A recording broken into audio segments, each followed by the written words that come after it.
And we are back with an all-new BoarderLine just before our pro shootout trip to where are we going this week? Minneapolis. Well, Ramsey, outside of Minneapolis. Yeah. It's been a crazy schedule. So Minneapolis and then off to Detroit for another national. So jamming it in there.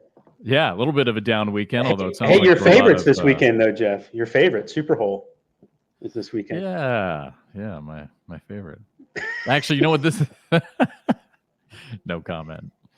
No, this weekend should be fun. I'm looking forward to this one. Actually, some good storylines and yeah, we'll see. Try to sell it, man. Sell it. Yeah. Me selling Super Hole is like you and I trying to work for the Chamber of Commerce in Portland, Oregon. Yeah, not going to go very well. No, I really do like Super Hole. You know my thoughts on this, and again, everything that I say on the show, I have told Stacy in numerous conversations. So I really like Super Hole. I just want to do it once. I want to do one big Super Hole. Agreed. I want to do it in and around the Super Bowl. I know that's expensive to do, but like we did the first couple of years, we don't do it actually on site or even in the same city, but at least nearby. And we make it all football players, bring in 12, do some sort of play-ins, get down to our final 8, do whatever. Just do one big Super Hole event each year. And then I'd also like to do like golf does and just do one big pro-am. You know, we just again, bring in 12 celebrities, bring in 16, bring in 8, whatever the number is. Yeah. You know, whatever Marlon can figure out, because Marlon does a great job getting those people in. And just blow it up. Just do one big weekend of a pro-am. I think that'd be a lot of fun. So it's not that I don't like it. It's just, no, I'm with you. I agree 100%. The eight of them is just yeah. Little, and it's like herding cats. It's gotta be tough for Marlon. Well, that and then like when we do the show, like the live stuff and get them set up and call them out and all this, it's kind of like herding cats. And then it's like, what information do I say? Like, because, you know, obviously the agents want you to read all this stuff. And it's like, well, we're making a really quick announcement. I can't read paragraphs of information. You know, it's like, Yeah, you can't sit there and take, you know, all this time reading through their IMDb website. Or through all their achievements. But anyway, so yes, I mean, that's how I would like to structure just one big standalone event. I actually think it'd be great for sponsorships too. I think it'd be really great for like a big sponsor to kind of wrap their hands around that. It could be a huge sponsorship for TV and for just an activation.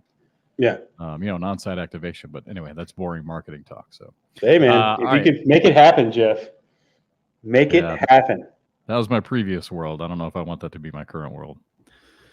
So I don't know, I'm just enjoying doing the play-by-play. We'll see. All right. Hey, before we get into splotchy, by the way, sorry, I know you're still glitching on a little bit. Hey, before we get into too much cornhole, because we've got a lot to talk about. Did I lose you? Oh no, there you are.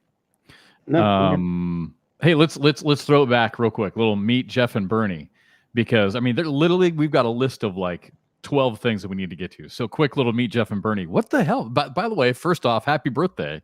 Yeah. And what the hell is up with you skydiving? Like you dropped this on me on a text. Like you're like, hey, I was going to go skydiving, but I got canceled. I've always wanted to go skydiving. It's something I've always wanted to do. I've always wanted to do it. Never had a chance. Julie's gone before. And just a lot of stuff hasn't been going right. Trying to sell the place here. Just a lot of stuff not going right. We're like, man, we got to reverse the curse somehow. We need some sort of, explosive thing to happen. Let's go skydiving, reverse the curse. You're going to go skydiving when things aren't going right. Adrenaline, just like let's reset it, And of course, I feel so bad for her because she's with me, because these kinds of things have always happened to me, but they've never happened to her. So it's an hour and 15 minutes, something like that away from Atlanta to get out to it, right? We've got our time. We're headed out there. We're to stop at a store, get some drinks, a couple adult beverages, because we're gonna have to wait, kind of. Some brave fuel, if you will. We're in the store, so we're already an hour and 15 minutes out there. We're right down the road from the place. They call us while we're in the store. Hey, we're canceling the rest of the day due to weather. And I just start laughing, because like that stuff happens to me all the time, and it never happened. So I feel bad for her. It's like, yeah, this is my world. So we're rescheduling to July. But yeah, I'm jumping out of a perfectly good airplane at some point. I'm still questioning why, when you say things are just not going right, that you all of a sudden want to skydive. But hey, Just gotta reset it, man. Got to do something to reset the world. Got to get the adrenaline going. Reset it. Just a massive, it's like a massive doing that. reboot. As much as I think I would be scared to Oh, I'm death, terrified. yeah, I think I would actually enjoy it. From what I can gather just from talking to a few people who have done it, it's really just that initial plunge, right? Because once Yeah. you're in the air and you're going, You're fine. you really can't feel it. It's that first initial Yeah, exit off the it's like a plane, roller and coaster. you are gone. I mean, Yeah. just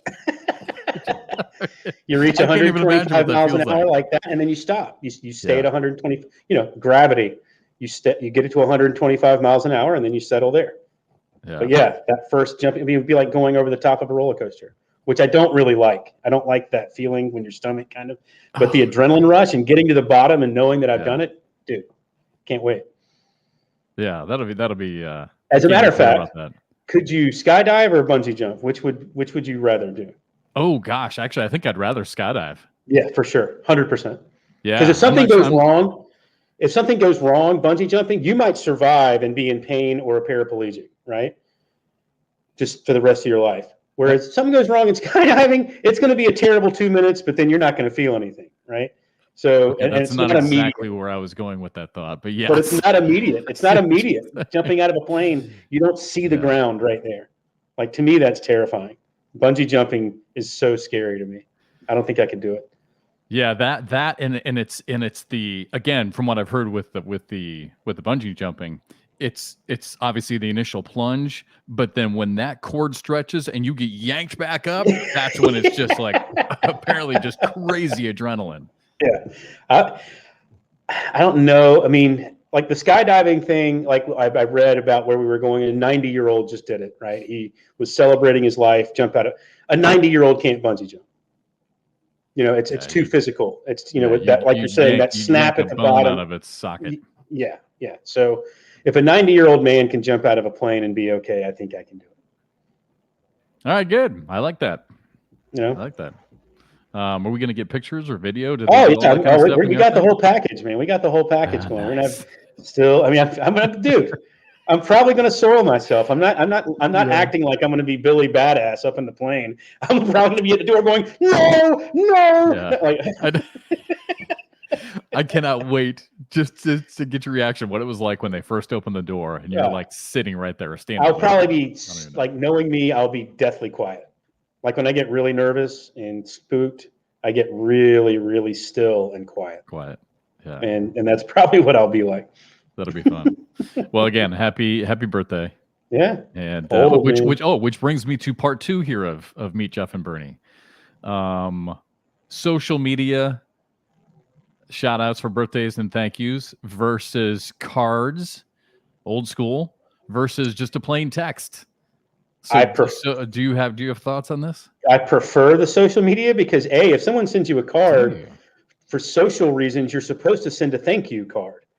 Ain't nobody got time for that. No. I mean, like if you get 300 birthday cards, you've got to then send 300 thank you cards. No thanks. Want no part of that. Text is great. Can shoot you a text right back. You send something on social media, I can just like it. Thanks. That's my thank you. It's just it's so simple, right? And do you still send your mom cards, by the way? When I can. There used to be this great place called the Paper Skyscraper in Charlotte. If they're still around, shout out to the Paper. They had the best cards. It was all kind of offbeat, kind of cool store, and they had the best cards. And I used to go there, but I think they closed. Another typical old Charlotte thing that had character that they probably just bulldozed and put up a plastic building right there. The reason I ask, God, I hope my mom's not going to watch this. So Mother's Day, right? And I found my mom a great gift. So they live half the year up in Minnesota, just about an hour and a half, 2 hours from where we're going to be coming up this weekend. So for Mother's Day, she's a huge baseball fan. That's probably where I got it from when I was younger. She used to take me to all my baseball games. So anyway, so I find this great book on the history of Minnesota Twins baseball because she loves the old school dugout stories, and that's exactly what this was. So I sent it to her, but I didn't send a card. And so she opened. God, I love you, Mom. I do. I love my mom. So she opens it up, and she loves the book. She calls. She thanks me. Now, Jeffrey, should I be expecting a card from you? Yeah, they want the card more than the gift. Yeah, man. yeah. They want the personal touch way more than the gift, because the gift is just kind of a miss. Did Jeff even buy this for me? Like, that's, it's like, did someone else get this gift? But the card, he can't fake. But or I a mean, phone call. she knows it came from me, and it's I hard. guess I'm the world's worst gift giver. If there's a ranking, I'm bottom five. Bottom five. It's not easy. I will admit, I feel like I am a pretty good gift giver, but I feel like I put not that it's going to surprise anybody. Who knows me? Yeah, I see you doing very good job into it. Yeah, I see you doing a good job. Yeah, way too much thought into it. But I am not a good card giver, and part of that is the fact that I am vehemently opposed to spending $6.99 for a card. And again, it's not like we can't afford $6.99. I just think that's just outrageous. I just don't like it. Like, I used to really go to the dollar store and pick out a bunch of cards. They were great, 99 cents, 2 for $1. That's great. Yeah. Can we start over? I probably shouldn't be admitting this. I don't know, man. I kind of liked it when I could go to that one place. I mean, cards were a little expensive, but that was the beauty of it. They were also quirky and different, and it wasn't just your regular Hallmark card. I mean, it's kind of like you get what you pay for. It's a better product. But yeah, I used to be a really good card giver, actually, because I find interesting cards interesting, and I think people like different. They don't like the regular Hallmark, Yeah, I was always a funny card giver. Yeah, I like the ones that made people laugh. Yeah, make me laugh or think, one of the two, and hopefully both. All right, we got to move on. We started the show 12 minutes ago, and it's just been a bunch of just stupid shit. That's what we do, man. Hashtag BoarderLine. It's really interesting. Speaking of a few topics that we've talked about recently, as far as the greatest cornhole player to never win a national. Mm-hmm. So Ricky Fowler. I mean, I think we were all rooting for him in golf, right? I mean, he is the greatest player out there. Although I think you could make an argument. Is he really the greatest golfer to not win it? But that's it. But I agree with you. But that's his tag, right? The greatest golfer to never win a major. Yeah. And obviously just could not complete the deal on Sunday. He never wins anything, by the way. Yeah, I mean, that's the thing. If you look at it, I'm not sure he's the greatest. I think he only has 4 wins total in his career. He's actually. I meant to actually look at it before we went on the air, and I forgot. Maybe 5. Yeah, but I think it's 4 or 5. He's made so much money due to marketing and the way that he's promoted himself, and that, hey, cornhole players, just throwing this out there, you can make a lot of money and be a big star, and you don't have to win all the time. You have to have an ability to promote yourself, and Ricky Fowler did that better than anybody. And so. But yeah, I think because he had dropped, and we, as Americans, we love a success story. Like, we love a comeback story.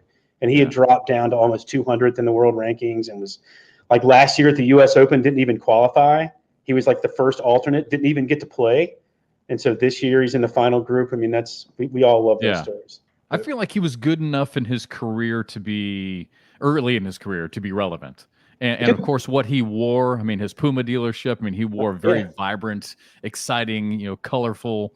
Oklahoma State Cowboy orange. That's why he wears the orange. I mean, and I loved it. I mean, he had a great personality. He was likable, and he was just good enough to be relevant. Obviously not great, but he has a distinction, Jeff. In 2014, he's the only player to finish top 5 in all 4 majors, outside of Tiger and a couple others.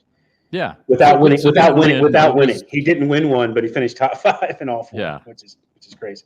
Yeah, I feel like Jordan Spieth has done that quite a bit. But they won. I mean, I guess it's the only one to finish top 5 and not win.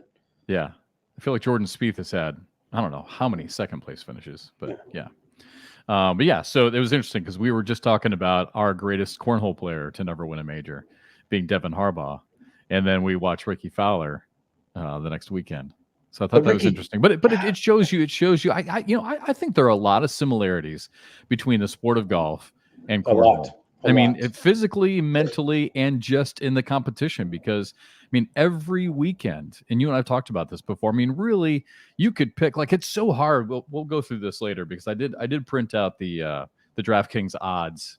We'll talk about this later. But I mean, it's really tough to pick. I mean, there are 20 names on this list. I'm just talking pro singles. There are 20 names on this list, and really, you can make an argument that any single one of these guys could win it. And I think that's very similar to golf. And that's, the players are getting frustrated. I had a couple of conversations with players when we were out in Portland, because they're frustrated. But the good thing is that the players I was talking to, they're getting there.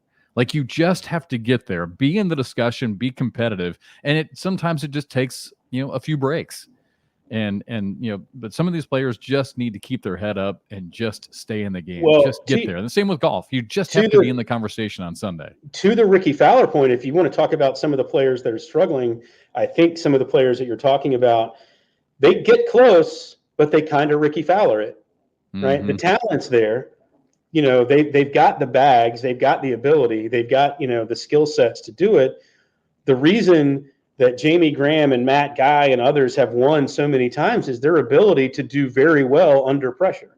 Yeah. And that's what separates the truly elite from the very, very good cornhole players that we have in the pro division. I mean, there's guys and there's girls that are right there talent-wise. They can play, they can win, and they can beat you on the floor, right? If it's round 2 and no one's really, you know what I mean? They can, during the qualifying segment of the tournament, they can beat you out there in rounders.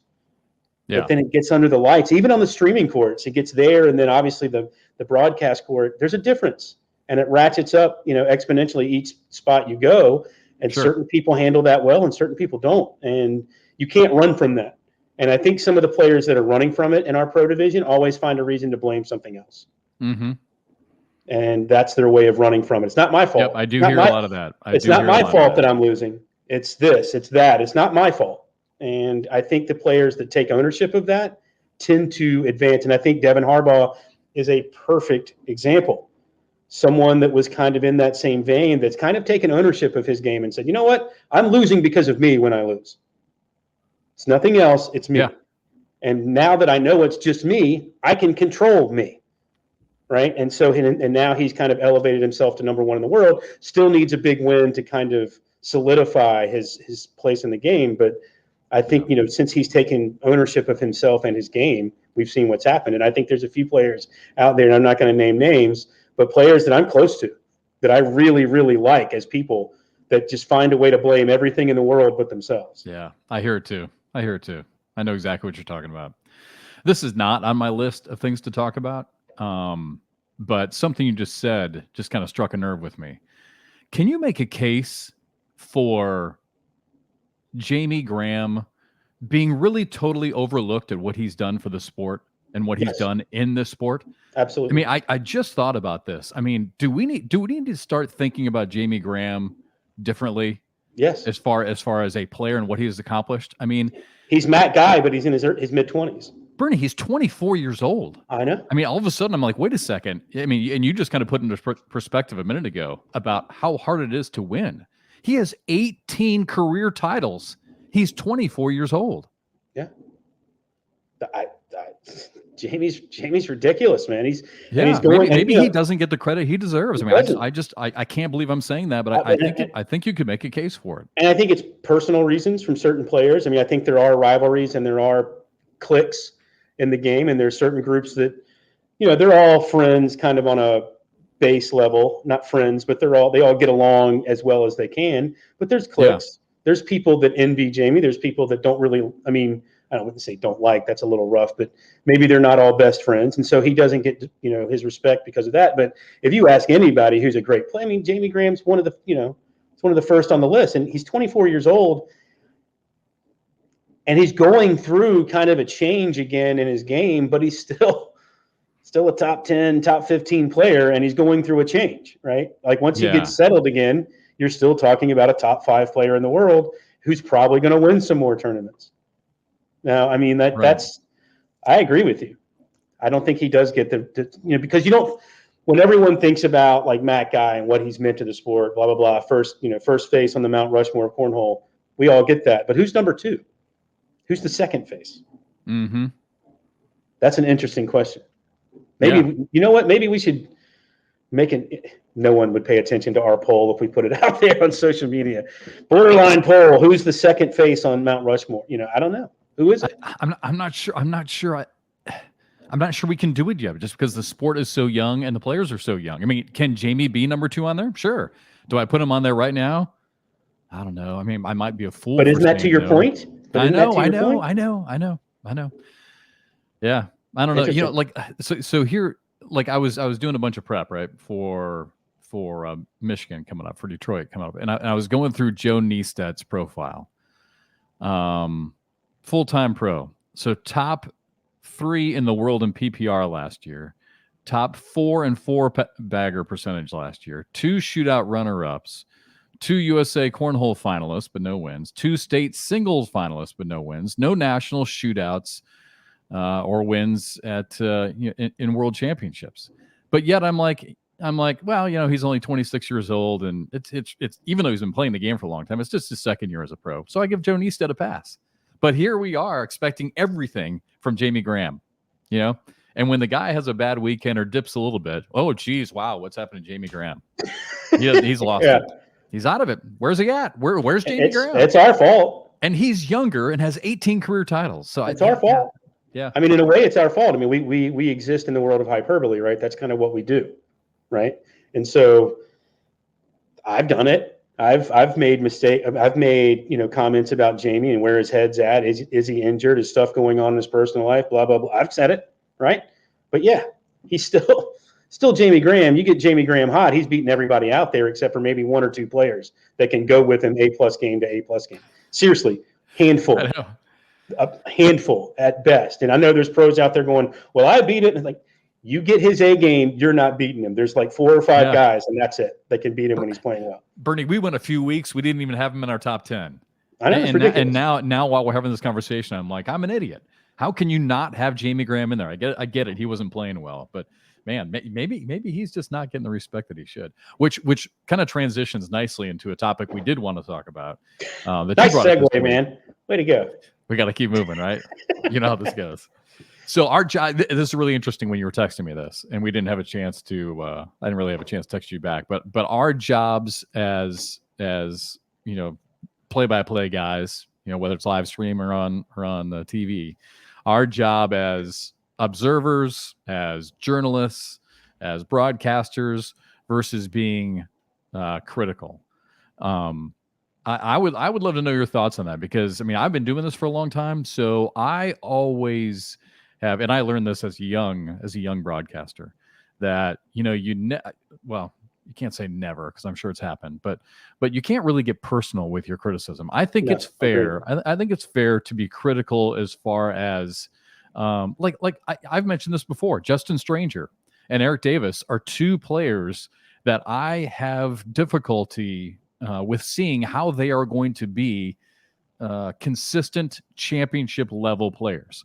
Everyone knows my thoughts on Eric Davis. I just think that he's a guy who needs to slide more bags in the hole. And I'm not going to go on this rant, because I've done it a million times. Justin Stranger is another guy who I've been concerned with, not as a person. I'm sure Justin's a great kid.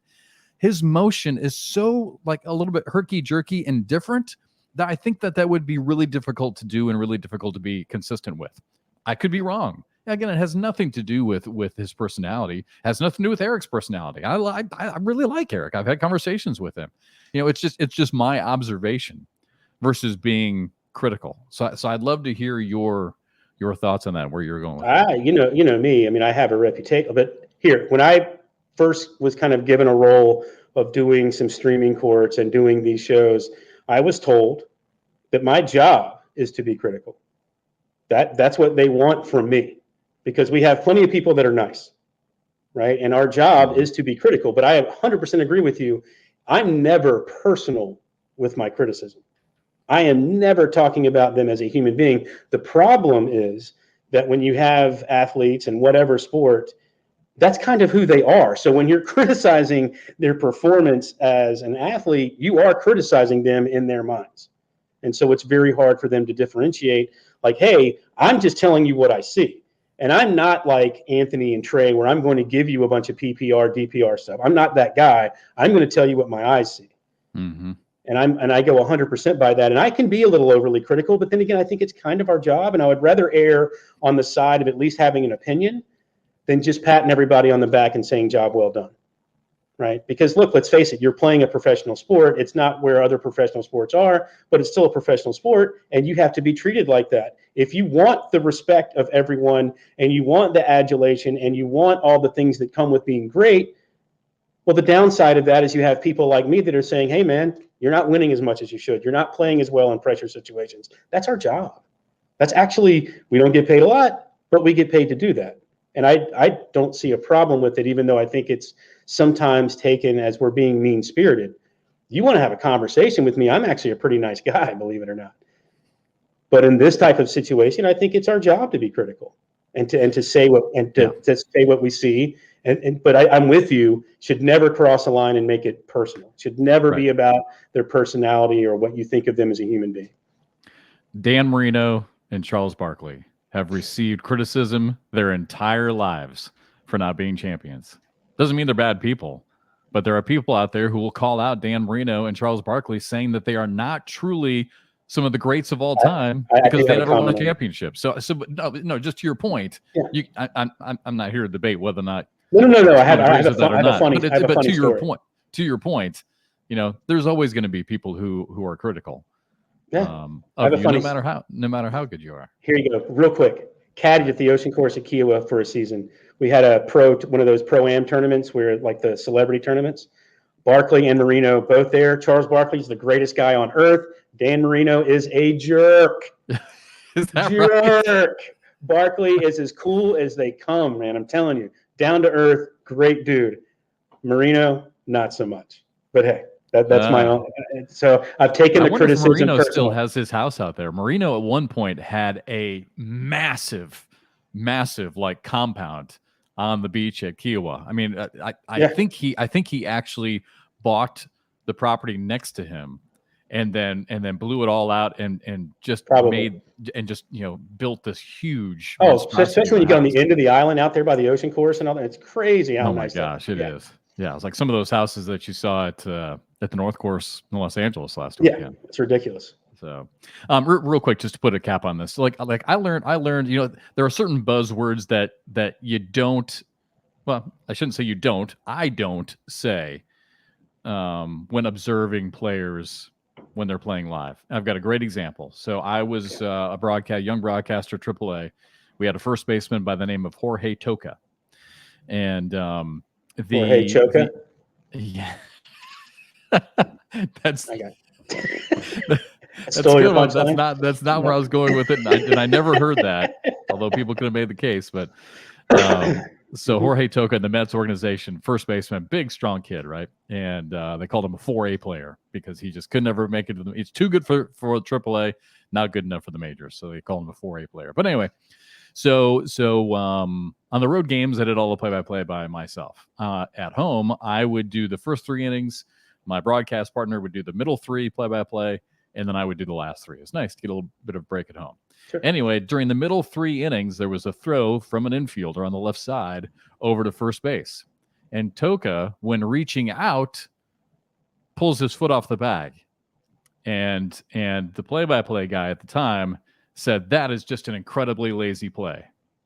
Well, that's where I feel like it just crosses the line a little bit, and you got to be careful. And sure enough, it got back because one of Toca's family's members was listening, told the girlfriend told Jorge. All of a sudden, Jorge's up in the press box and wants to fight. So it didn't really end well. But to his point, they do that all the time. And when they're stretching like that at first base, sometimes it's hard. They make it look easy. Sometimes it's harder than you think because they're trying to stretch as far as they can to get to that baseball faster than the runner. So if your foot comes off the bag, it's going to happen sometimes. Does that make you lazy? I don't know. That's a fine line. So I learned early on, you got to watch some buzzwords when you're talking about players. So do you think all right, so for example, in Erie, I talked about how Tony Smith basically kind of quit in singles. He was coming back through the losers bracket. was playing match after match after match, and then got down against Fisher and just kind of let it go. You could tell he was done. Is that bad to say? Because it's what he did. I mean, he even admitted, it's like, yeah, I was done. I just got tired. I just, my head was gone. I was tired, realized I was done. I was done. That's how I would probably say it. I probably wouldn't use the word quit, but I'm probably a little bit more conservative on that. Just until you hear it from the horse's mouth, I probably wouldn't. I would probably say, wow, it looks like he is tired and he just doesn't want to be in this match anymore. Because I remember saying it, and I remember saying it in my head going, I think I went too far with that. I mean, it's what he did, but I think I just remember saying to myself, God, I can't say that because, maybe he hurt himself. Maybe his arm hurts. Like, why am I saying that? You know what I mean? Like, that's one I'd like to take back. There's a couple I would like to take back here and there, but I think all in all, I think we do a pretty good job of being critical without being overly critical. And I give broadcasters, a pass a lot because I know firsthand, especially for you guys, Bernie, when you and Wally are talking for 5 or 6 hours straight, you're not going to have a perfect game. It's impossible. You are going to say things. And Michelle's even learned this now, and she's even said you're going to say things that as soon as they come out, you're like, I just want to have that back. Yeah. But that's live streaming. That's live. That's live TV. In some ways, it's podcasting. In a podcast like this, where we don't edit it. Sometimes we say things. We're like, oh, yeah, to say that. It's going to happen. It's going to happen. But I agree with you. I think we all do. I think we all do. Even some of the new guys and Jacob too. I think we do our best not to. Really doing a good job. You know what I mean? I think we do our best not to be personal. I think I take care in not being personal. I'm never going to. Now that I say that, I remember talking about Jamie, wondering if there was something wrong in his personal life, if that was being a problem. Now, is that being personal or is that just being observational? See, I wouldn't say it. I mean, that's why I try to stay out of that. When I was in the minor leagues for 10 years, there was shit going on. But it has an effect on human beings. I know. And that's why I try to stay out of that. I wondered if I. But again, I'm probably more of a conservative person, so I don't know. Yeah, I try to.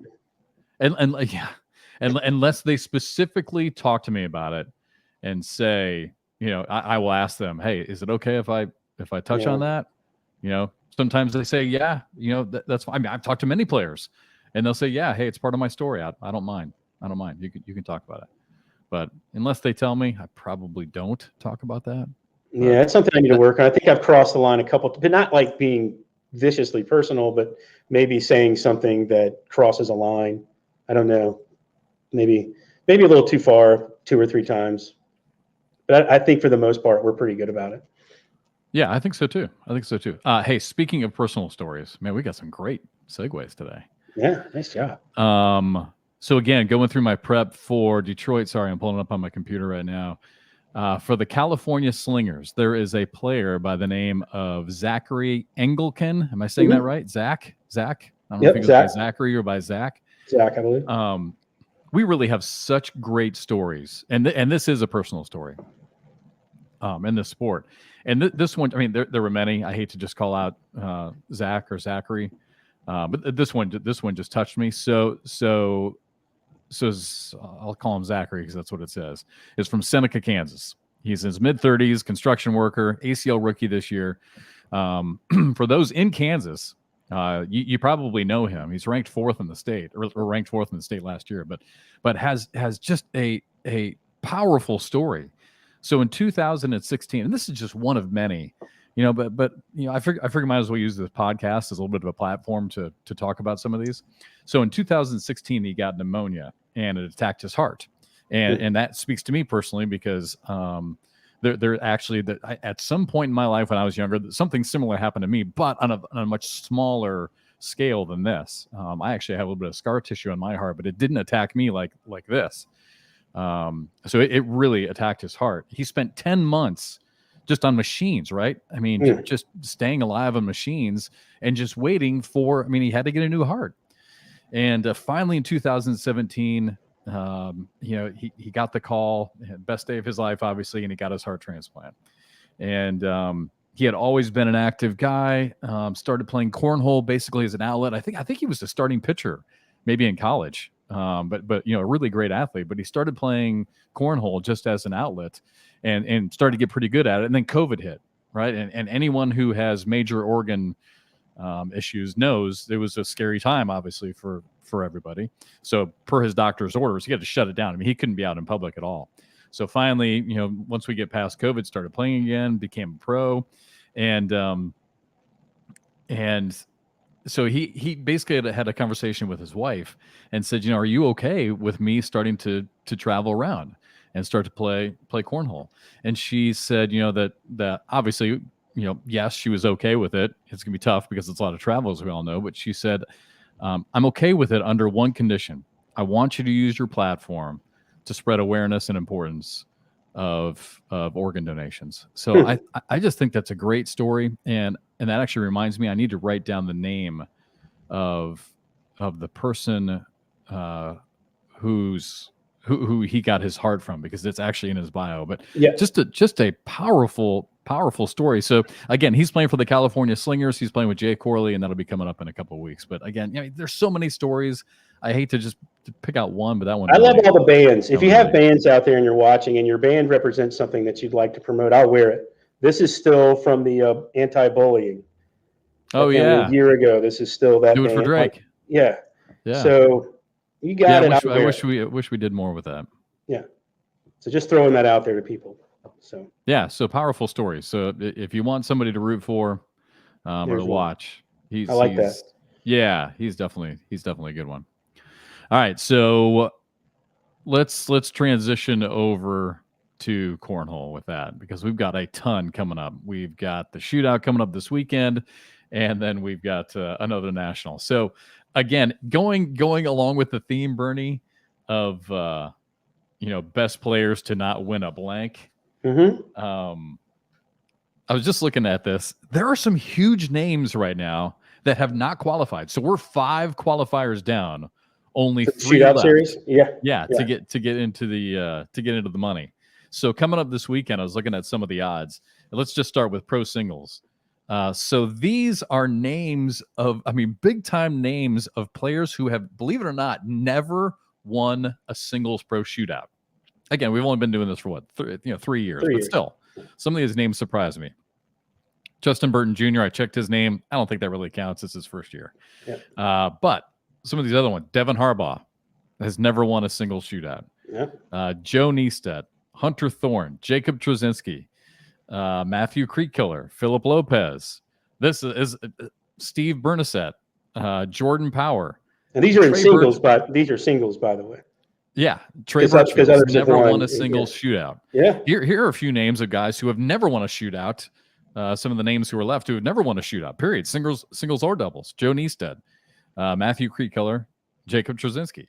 Never won a shootout. And so they'll have a chance this weekend. And I don't think, I think names out there. I think I text you the importance of our players still get and it's funny because if it's about money to you as a professional, the shootout series should be lock-in time, because there's a chance to win a ton of money there for you as an individual, and the doubles. If you can win both, you've made a good year's earning, right?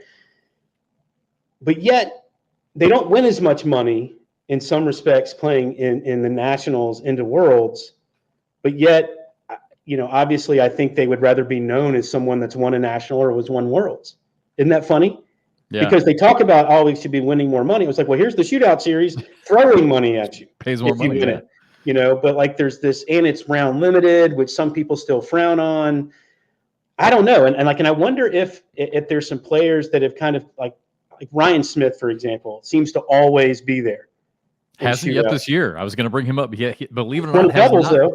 Yeah, in singles. Singles has not yet this year. He's always there. He's a round limited machine, and I think he gets it. Yeah. I think a player like Devin Harbaugh is going to struggle in round limit, because he's another player that doesn't mind getting down 10-2, right? And then coming back and finding, can't do that in round limited because you don't have the time to come back. I think we saw him do that in Portland, right? Wasn't he down several times and came back? But he's willing to do that. He's okay with being down 12-2, 10-2, 14-4. Not a big deal for him. Well, that's not going to work in round limit. You lose. And I don't know if his game if he just decides, I mean, it's almost like, hey, Devin, score fast. Don't wait. Score fast. You know, like he needs to start rethinking that way. But anyway, the shootout series is right there with so much. Well, the problem is you don't win the money when you win you win shootout number 6. You don't really win money there. Your money's at the end in the finals. And so I think players have a hard time. Like they're not thinking long dollar, they're thinking short dollar, and it's very difficult. But I don't know, man. It's like being a real estate agent. You work for free forever. Yeah. In the end, you finally get paid. yeah. Exactly. Day. Exactly. You work for free for a long time. Exactly. And I wonder if people are really taking that as serious, because I think there's players that, let's say, are mid-level pro, like a Chris Kingsbury this year winning a shootout, now is in the shootout finals. What a great opportunity for a guy, you know, that's barely in the top 100. Yeah. In singles, like, hey, here's a chance to win a ton of money. And I think maybe if some of our mid-level, and when I say mid-level, I'm not denigrating their talent, that's just where they're ranked. Your mid-level pros get really good at round limit. Yep. Win some money. Yep. Real quick, women's side, let's give a shout out to the ladies. Cameron Belvin, obviously, it seems to be the obvious next one on the list. However, a few names that still have not qualified, still have a chance. Sarah Cassidy. And there's some big numbers or big names on this list, and some big numbers actually on DraftKings. Actually, if we could bet on this, wow, Miranda Coy is plus 2,200. That can't be right. I mean, I know she's not having a great year in the pro standings, but wow. I mean, who would you have? Put $100 on Miranda Coy to win 2,200? Wow. Anyway, do it. I don't know if you're going to win, but do we need to do a disclaimer for that? I'm not saying do that. I'm just saying. Look, you know, Cameron unfortunately, we're not allowed to do it, but I see a couple of these. Cameron's qualified late the last 2 years, if I'm not mistaken. I think she qualified the last qualifier the first year we did it. And strange to me, because that's someone that shouldn't be waiting till the 7th or 8th time to win. I mean, she's too good for that. But I think it was Yeti Irwan who finally locked up the final qualifying bid last year. The women's division's getting deeper. It's getting deeper and deeper every year, just like the rest of it. And I think it's getting tougher and tougher for these ladies. I mean, obviously, the elephant in the room is Cheyenne. Cheyenne always wins the first one, and then she's done, right? She waits. They relax the rest of the summer, Yeah. Yeti Irwan plus 850. That man, I really wish we could. I think it's Cameron Belvin. I think Cameron wins this weekend. So, so the big names, Cameron, Sarah, Kaylee Hunter, plus 700. She's ranked like 7th in the world. She's top 10 in the world on the women's side. Connie Altice plus 700. There's some names there. Allison Peters sneaking up here. Daniela Luna. Geez, Miranda Coy plus 2,200. Wow. Whew, man. Too bad. I don't know, man. You should try it. I'd go all in on that. No, we're not allowed to. We're not allowed to. That's right. All right. Are we doing a top 10 this week? Why not? Did you want to do it? Did you want to do a top 10? I did. And this week, I messed up so bad last week trying to put 3 of them together in one on my phone. This time I actually wrote them down, so it's a little bit easier to do. Real quick, because I'm not sure much has changed, and nothing's changed in my top 10, so I'll let you go comment on yours. But real quick, I totally forgot to get to this. You and I started by talking before we came on the air.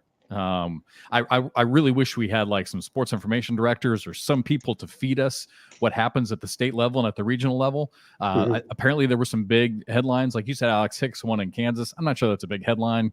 He probably should win in Kansas, but I wanted to get your thoughts on this. And again, I would never know about this, but thankfully the dad reached out to me. And again, I wish if we got press releases, if we'd get some sort of information from the state level and from the regional level, I'd love to talk about some of these performances, some of these names. So, and I'm not sure if he reached out to you as well. Tell me about Justin. Is it Caballero or Caballero? I don't know how they say it. Caballero. Yeah. Yes. The double L's Y. I know.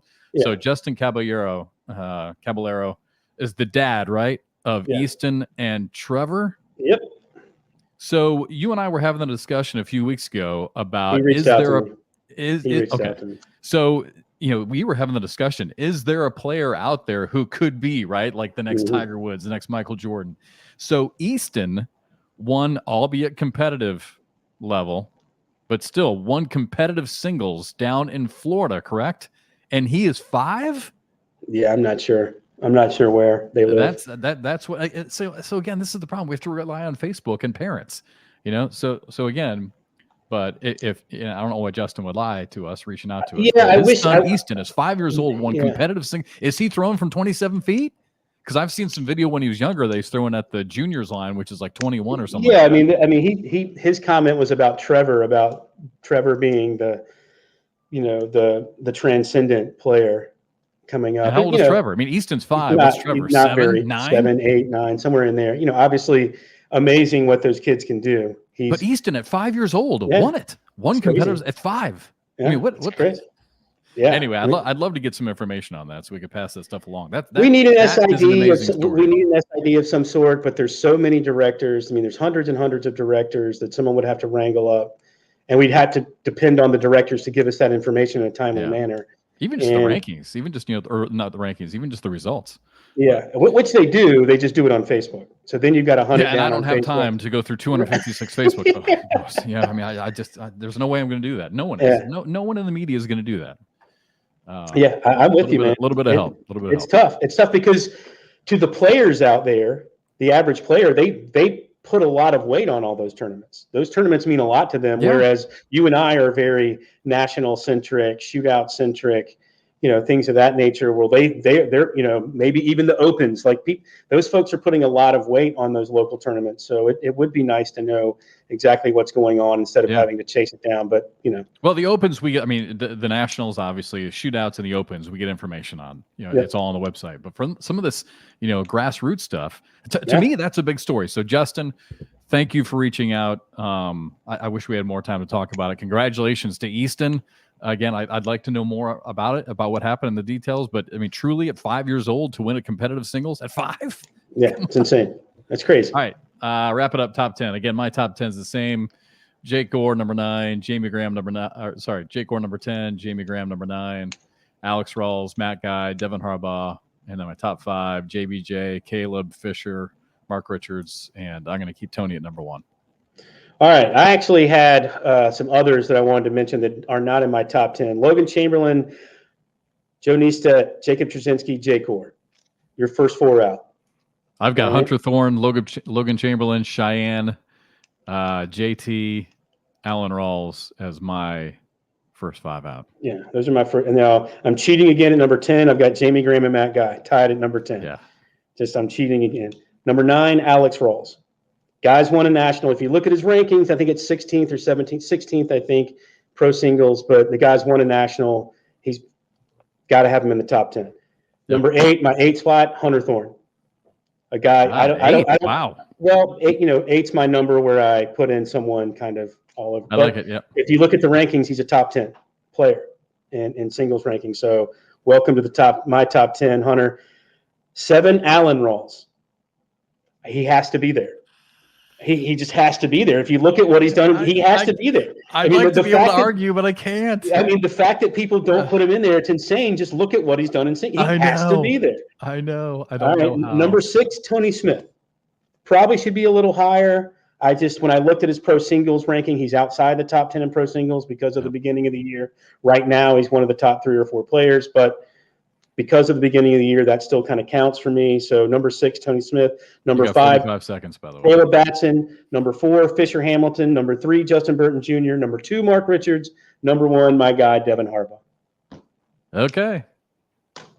That's my top 10. And so you really think that Devin can beat all those guys? Devin can beat anyone on the planet. National. He can beat anybody he wants to. He can. Do you think he will? At some point, yeah. He has beaten all those people. In national, not on a national level. Yes, he has. He just may have lost to national. I know, but he's beaten all those players in nationals. Oh yeah, I mean at some point he's beat them all. Yeah, but he's beat them in. He's won brackets. And win one. He's won bracket finals against a lot of those players. I mean, it's just he'll get there. Well, who am I to argue? I mean, he's number 1 in the world right now. So, all right. Again, belated happy birthday. Glad you had a good weekend, and glad you didn't skydive. So that way I know for sure I'll see you coming up this weekend. All right. All right. We'll see you in Minneapolis. All right, buddy. All right, everybody. Have a good week. Thanks. Bye. Yeah.